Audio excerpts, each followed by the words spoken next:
میں وہ نام نہیں لینا چاہتا محترم کا، جیسے ان کے پاس اپنے چیلنجز کو فیس کرنے کا جواب نہیں. صحیح ہے، وہ مہند المفندی کا رٹا لگایا ہوا. ہم تو بات کر رہے ہیں بھائی، ہم تو 100 دفعہ کہہ رہے ہیں یار میں 10 دفعہ تیار ہوں. اب اس نے نیا کلپ بنایا ہے جس میں وہ کہہ رہے ہیں کہ ان کو تو خود ہی نہیں پتا مہند المفند میں کیا لکھا ہوا ہے. میں نے کہا نا کہ مجھے تو نہیں پتا کیا لکھا ہوا ہے. تو اس پہ تو آپ کو اور خوش ہو جانا چاہیے کہ یار اس آدمی کو تو پتہ ہی نہیں کیا لکھا ہوا ہے. اب تو طبیعت سے دھونے کا موقع ملے گا، آ جاؤ. ہم کہہ رہے ہیں ہم پھر بھی بات کرنے کے لیے تیار ہیں کہ کیا ہمیں نہیں پتا کیا لکھا ہوا ہے، پھر بھی ہم فیس کرنے کے لیے تیار ہیں. اور آپ نے جو ریکارڈ کروا کے بڑے بڑے بھنڈ مار رہے ہیں، آپ اس پہ بات کرنے کے لیے تیار نہیں ہیں. تو دیکھو کون بھاگ رہا ہے. اتنی سینس نہیں ہے کہ بھاگنے والا کون ہے. آپ کو تو خوش ہونا چاہیے تھا یار اس کو تو پتہ ہی نہیں کیا لکھا ہوا ہے، اب تو اس کو دھونے میں بڑا مزہ آئے گا. آ جاؤ بھائی. لیکن ہمیں اتنا اطمینان ہے کہ ہمیں نہیں پتا کیا لکھا ہوا ہے، لیکن ہمیں پتا ہے جب جس فتوے پر علماء کے دستخط ہوں، جس عقیدے پر، وہ قرآن و سنت کے خلاف نہیں ہو سکتا. اتنا اعتماد ہے ہمیں کہ یار 25-30 بڑے بڑے علماء نے جن عقیدوں پہ دستخط کر دیے، مجھے یہ یقین ہے کہ وہ قرآن و سنت کے خلاف نہیں ہو سکتے. تو نہیں بھی پتا ہوا پھر بھی اتنا کانفیڈنس ہے. نہیں بھی پڑھا ہوا وہ ہم نے فتویٰ، وہ عقیدے ہمیں نہیں بھی پتا کیا لکھیں، پھر بھی ہمیں اتنا کانفیڈنس ہے کہ یار 25-30 علماء جو بڑے بڑے علماء تھے ان کے سائن اگر ہیں، اس کا مطلب یہ عقیدے قرآن و سنت کے خلاف نہیں ہے، فیس کرنے کے لیے تیار ہے. تم ثابت کرو کسی ایک عقیدے کو، لیکن ابھی نہیں. کلپ بناؤ، کلپ نہیں بنا دینا، اس میں تم گڑبڑ کرتے ہو. ہم سامنے بیٹھیں گے پھر ثابت کرنا، تاکہ ہم تمہاری خیانت پکڑیں کہ کون سی آیت کا غلط ترجمہ کر رہا ہے، کون سی حدیث کا غلط ترجمہ کر رہا ہے. ابھی تو بنا دے گا کلپ، اس کو تو موقع چاہیے. ماموں بنانا دنیا میں بہت آسان کام ہے.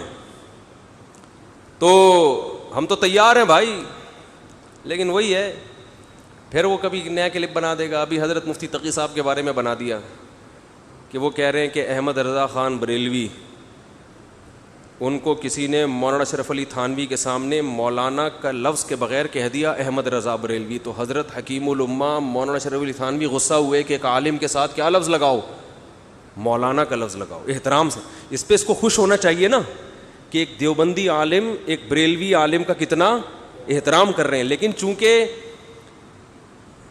خوش ہونے کا موقع تھا کہ چلو یار کوئی تو احترام کی بات سامنے آئی، لیکن اس پہ بھی کیا نیگیٹیوٹی پھیلائی ہے. خیر یہ تو چلتا ہی رہتا ہے.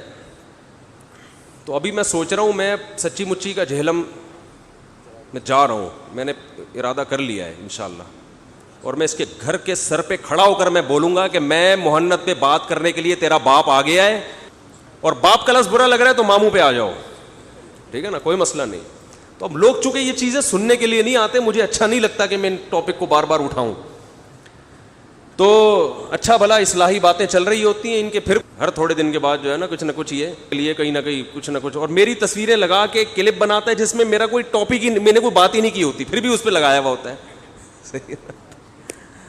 تو کون بابا پرست ہے اور کون حقیقت میں علمی کتابی ہے، یہ انشاءاللہ پتہ چل جائے گا. ایک شاعر کا شعر ہے، فسوف ترون اذا انکشف الغبار افرس تحت رجلک ام حمار. جب غبار چھٹے گا نا، جب کوئی گھوڑے پہ آ رہا ہوتا ہے، دعویٰ ہوتا ہے کہ میں گھوڑے پہ آ رہا ہوں، لیکن غبار کی وجہ سے پتہ نہیں چلتا کہ یہ کمبخت گھوڑے پہ بیٹھا ہے یا گدھے پہ بیٹھا ہے. دعویٰ یہ ہوتا ہے کہ میں گھوڑے پہ آ رہا ہوں، لیکن گرد و غبار تو گدھا بھی اڑاتا ہے جیسے گھوڑا اڑاتا. تو شاعر نے کہا کہ فسوف ترون اذا انکشف الغبار، جب غبار اور مٹی نیچے بیٹھے گی نا تو عن قریب لوگوں تم دیکھ لو گے افرس تحت رجلک ام حمار، کہ تمہاری تشریف کے نیچے گھوڑا تھا یا گدھا تھا. ٹھیک ہے، تو علمی کتابی کا پتہ چلے گا انشاءاللہ کہ تم جو دعوے کر رہے ہو یہ تمہارے دم کتنا علمی ہے. اور یہ جو کتابیں لکھی ہیں بھی تو بابوں نے لکھی ہیں، یہ کون سی آسمان نے نازل ہوئی ہیں؟ یہ جو کتابوں کو فالو کر رہا ہے وہی بابوں ہی کو فالو کر رہا ہے. دیر آر 2 types of باباز، گندے بابے اور اچھے بابے. تو بابوں کو فالو کیے بغیر تو دین پہ چلنا ممکن ہی نہیں ہے.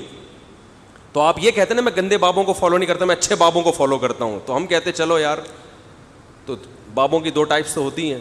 اپنے تو کہ میں بابا ہی نہیں مانتا، یہ تو خام خواہ کی چورن بیچنے والی بات ہو گئی. تو کتابوں بھی تو بابوں نے ہی لکھی ہیں، جو کتابیں لکھی ہیں یہ وہ جوانی میں لکھی تھی بابا بننے سے پہلے. یا وہ کتابوں کو مانتے ہیں جو جوانی میں لکھ لی, جو بڑھاپے میں لکھی, وہ چونکہ بابا بن چکے تھے اس لیے وہ نہیں مانتے. تو فضول قسم کی نہ کوئی سر دعووں کا نہ کوئی پیر.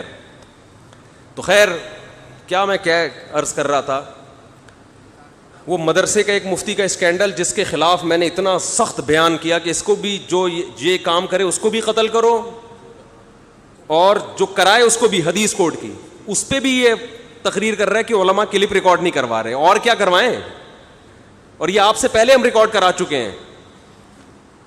تو کہہ رہے علماء ریکارڈ نہیں کرو خام خواہ کے. اور اس کے فینس پہ میں حیران ہوں کہ تم ایسے اندھے مقلد ہو یار, چڑھتا سورج تمہیں نظر آ رہا ہے اور تم اس کا انکار کر رہے ہو کہ علماء اس واقعے کی مذمت بھی کر رہے ہیں, ٹویٹ بھی کر رہے ہیں, اور مطالبہ بھی کر رہے ہیں حکومت سے سزا دو, اور تم کہہ رہے ہو علماء کی خاموشی کیا ہے, وہ قابل افسوس ہے. کمال ہو گیا. اور یہی واقعہ اگر کسی اسکول میں ہو تو اسکول کے خلاف کلپ نہیں آئے گا کہ سارے اسکول گندے ہوتے ہیں, سارے اسکولوں میں یہ سکھایا جاتا ہے. مدرسے سے آپ کو نفرت ہے,